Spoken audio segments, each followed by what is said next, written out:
Your hamburger comes with a dose of misogyny. The assumption that the best protein comes from corpses is a racist belief. Our whiteness is part of the problem of meat eating. It really is. And the baiting of liberal men as so-called soy boys are all part of the neo-Nazi messaging. Meat eating is also one of the ways gender-based structures of oppression are perpetuated. Men in the West are taunted to renew their man card by eating meat because that's what real men do. That's the sexual politics of meat, and it reveals how unsettled masculinity really is. Back home, my library card is good for 7 years, but a man card can expire between breakfast and lunch if someone eats a veggie burger.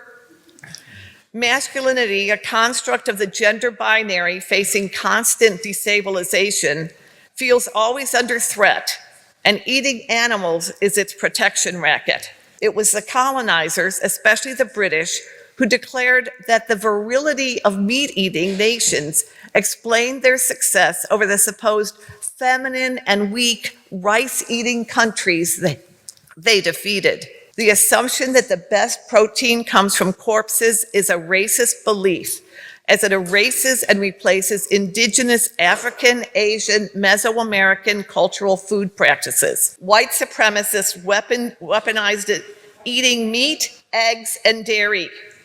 Images of milk-drinking white men, of platters groaning with meat, and the baiting of liberal men as so-called soy boys are all part of the neo-Nazi messaging.